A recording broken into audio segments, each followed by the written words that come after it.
Finish.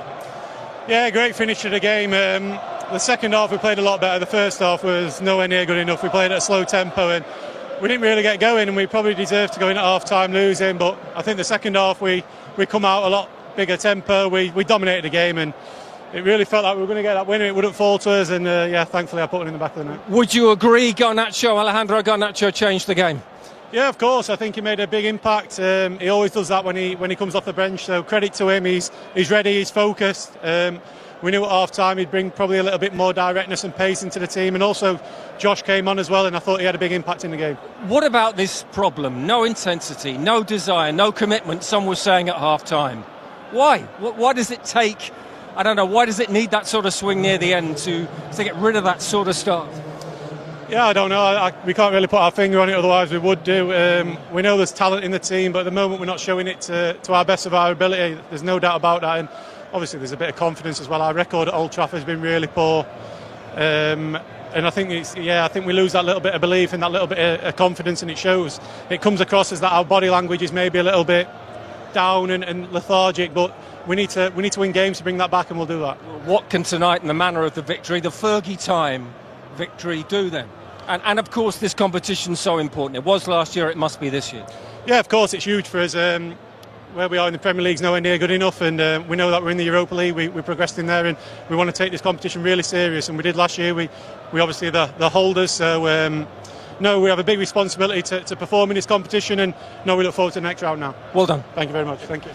Manchester United through to the fifth round. There is no VAR in the FA Cup until the fifth round. Lots of people enjoy the fact there's no VAR, but he did look very offside, didn't he? Yeah, he was. When you look at the back, obviously this isn't the angle to see it.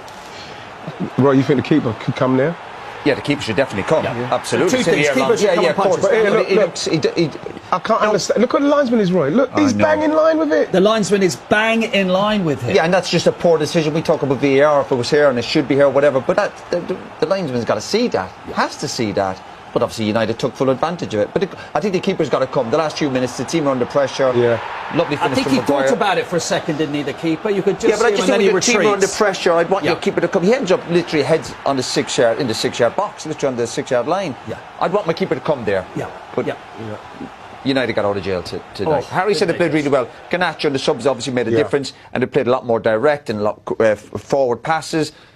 What they should do more of, they're a much better team like that, but they rode their luck. Yeah, Garnacho gave Manchester United that impetus and that energy that you were talking about at half-time that they didn't have in the first 45 minutes. But Gabriel's right to Harry Maguire. Why does it take them to go behind to sort of force them into doing that? I don't know, like he said, he can't put his finger on it. I can't put my finger on it, because when you look at the players that they've got and the quality they got, I'm very surprised that Garnacho doesn't start in that game. You know, I think he done the same against Liverpool. He comes on, he can't deal with him.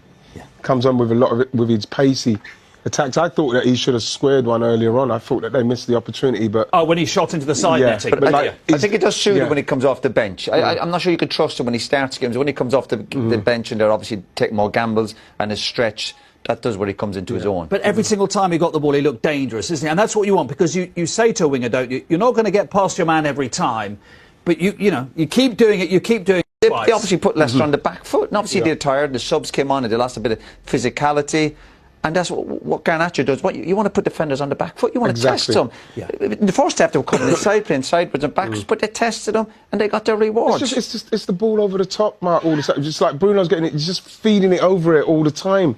In the end, the right back, James, he's tired because he's worn out with it, and he's just taking him on. Like I say, he should have squared one before.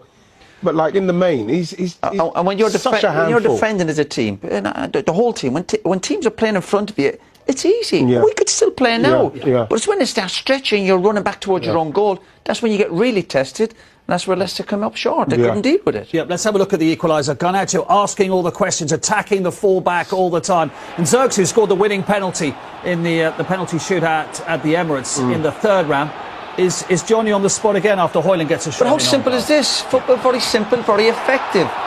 Nothing complicated. 1v1, you want players at Man United in wide position to go at players. Test them. The ball doesn't always have to be good cross. Højlund's a little bit unlucky. Zirkzee again, two players with a bit of physicality in the box, two strikers in there, and you know what? They got their just rewards. Leicester a little bit unlucky, but you need a bit of luck. Striker on the spot, one-touch finish, lovely. But you get that, you know that, Ian, playing as a centre-forward, you get those sorts of chances, don't you, when you have wingers putting the ball into the box. You're going to get... The game is played so quickly, you're going to get little ricochets. Yeah, but then what happens you're going to make your own luck. Yeah, but when you're playing with these inverted wingers that they have to come back on their right foot, it takes a bit of your time away. Yeah. The sooner you can get, like with that one, he got down the line, got it in the box. As soon as you can do that and get it in there, then you've got defenders on their back foot. But you have to get bodies in the box. We see Liverpool at the moment. Liverpool are getting 4, 5, 6 bodies in the box. We've seen United a couple of times. Balls going in. There's 1 or 2. The fans are frustrated. Whereas towards the end, when they're obviously losing the game and there's a bit of panic, and then they start getting bodies in there, taking gambles. To play at Man United, you've got to gamble. You've got to try and win football matches. Leicester, it was almost a bit too easy for them up to saying, OK, there's danger. You're only 1 goal up here.